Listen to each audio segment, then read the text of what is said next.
Amados irmãos e irmãs, paz e bem, estamos no sábado, dia 26 de junho, e hoje o Evangelho para nossa reflexão é Mateus capítulo 8, versículos de 5 a 17.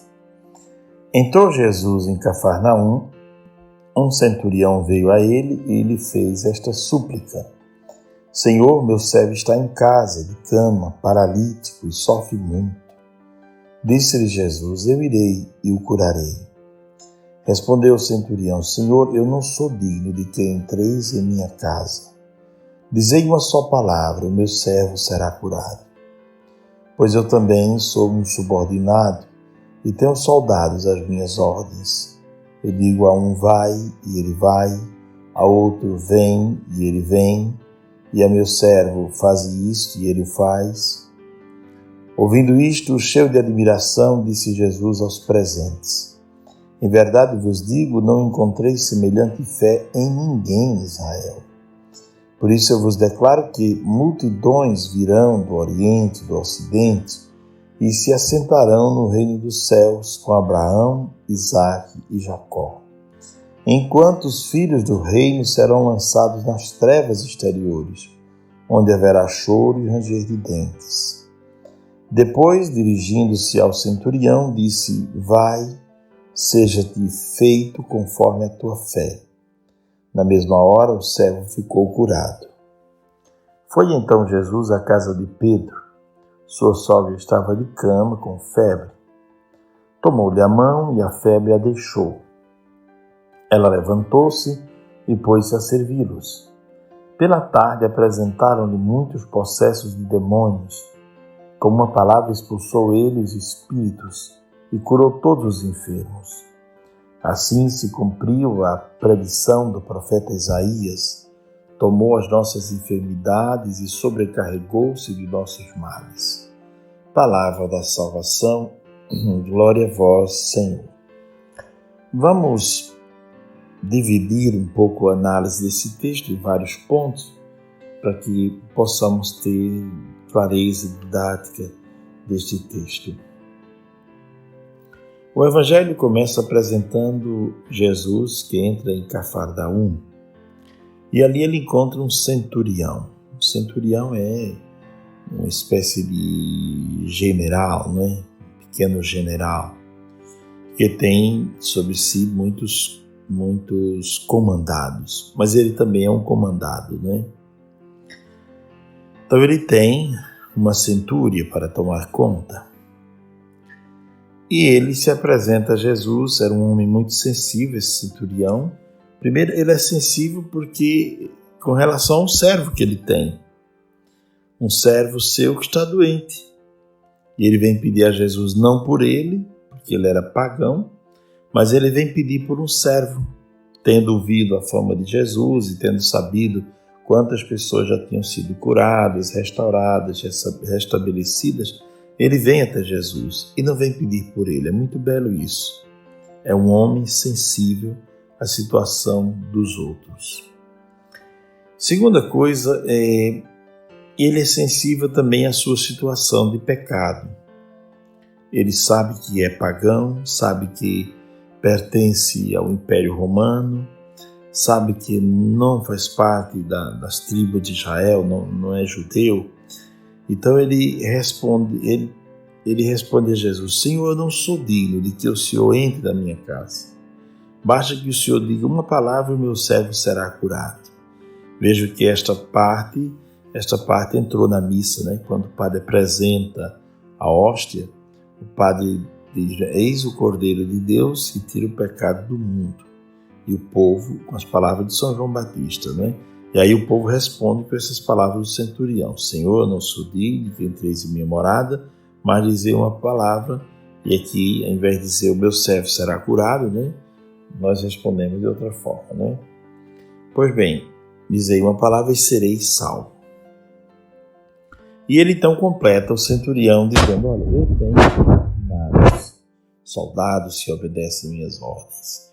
Com isso ele quis dizer que a doença estava submissa a Jesus, que bastava uma palavra de Jesus para que a doença saísse. porque ele era mestre, ele era Senhor. Então ele tinha esta fé em Deus. E aí Jesus diz que ficou cheio de admiração ouvindo essas palavras de fé deste homem. E disse: olha, eu não encontrei uma fé semelhante em ninguém em Israel.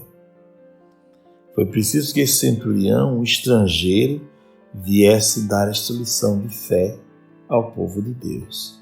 Então, portanto, esse centurião, esse pagão, revela-se, em primeiro lugar, um homem sensível, mesmo não professando a fé de Jesus, mesmo não sendo discípulo, mesmo não pertencendo ao povo de Israel, mas ele é um homem sensível com relação aos seus subordinados e com relação à sua própria situação. É feliz quem sabe se enxergar na vida, não é? Sem se enxergar acima do que é e nem abaixo daquilo que é, mas na medida certa, no equilíbrio. Ele é um homem também de fé e Jesus elogia a sua fé. Então é muito interessante essa primeira parte do texto. E aí Jesus diz, ele declara: olha, virão homens do Oriente, do Ocidente, e vão se assentar no reino dos céus com Abraão, Isaque e Jacó. Lugares que foram reservados para outras pessoas, mas essas pessoas serão lançadas nas trevas exteriores porque não souberam acolher o Filho do Homem. Muito belo esse texto, mas é também muito provocante, né? E aí Jesus diz: esses que não acolheram serão lançados nas trevas e haverá choro e ranger de dentes. Eles que vivem cheios de trevas no interior serão jogados nas trevas exteriores. Pois bem, e aí Jesus se dirige ao centurião e diz: olha, pode ir então, seja feita conforme a tua fé. E na mesma hora o servo ficou curado. Muito bela essa primeira parte do texto, apresenta a fé e a sensibilidade deste homem, que podia ser julgado como uma pessoa descrente, uma pessoa insensível, uma pessoa que não merecia sequer a atenção de Jesus. Mas ele dá uma grande lição àqueles que estavam ali ao redor de Cristo. Depois, então, Jesus vai à casa de Pedro. E a sogra de Pedro estava de cama com febre. Claro que a febre não é a doença, a febre é sempre o sintoma, não é? A febre significa que aquela mulher estava com alguma enfermidade. Jesus a tomou pela mão, muito belo isso, né?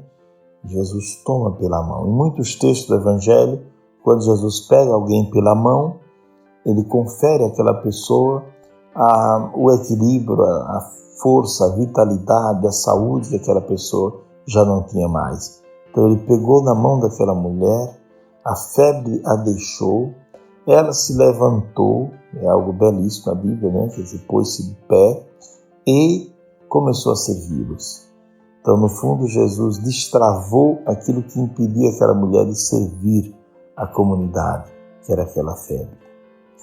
Depois, o texto diz que apareceram e foram apresentados ali a Jesus muitas pessoas possuídas por demônios, e Jesus expulsava esses demônios e curava todos os enfermos.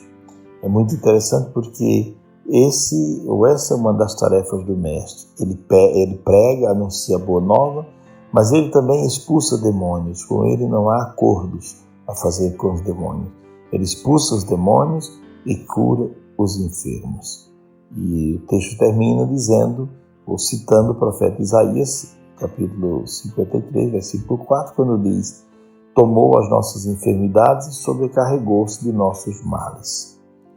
Portanto, amados irmãos e irmãs, guardemos estes dois encontros de Jesus. O primeiro com o centurião, que às vezes a gente julga as pessoas muito pela aparência. Talvez pela aparência, por usar aquela farda de centurião romano, fosse alguém de quem os judeus não quisessem nem se aproximar, porque era o país invasor. Roma estava ali tomando conta de um lugar que não era deles, né? Eles invadiram aquela região. Significava o inimigo, né, do povo de Deus.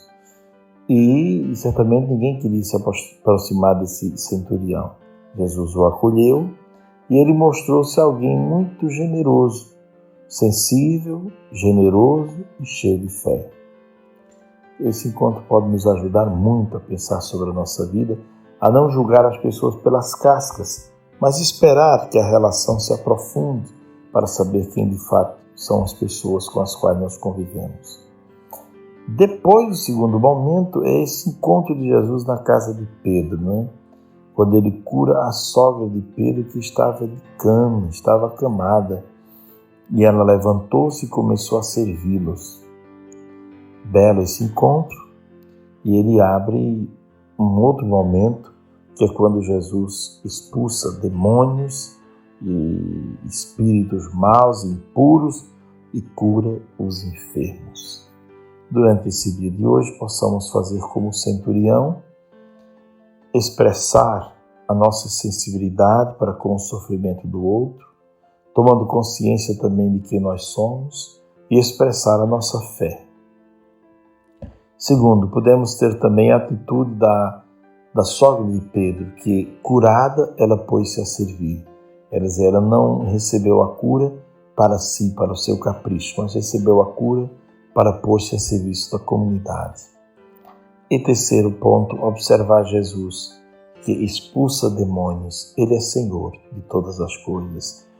O apóstolo Paulo diz, diante dele se dobrem todos os joelhos, no céu, na terra e até nos reinos inferiores, no inferno. Amados irmãos e irmãs, eu desejo a todos um ótimo dia, que possamos viver alimentados por esta palavra e que este alimento fortaleça o nosso coração, a nossa alma e a nossa vivência no dia de hoje. Abençoe-vos o Pai, o Filho e o Espírito Santo. Amém.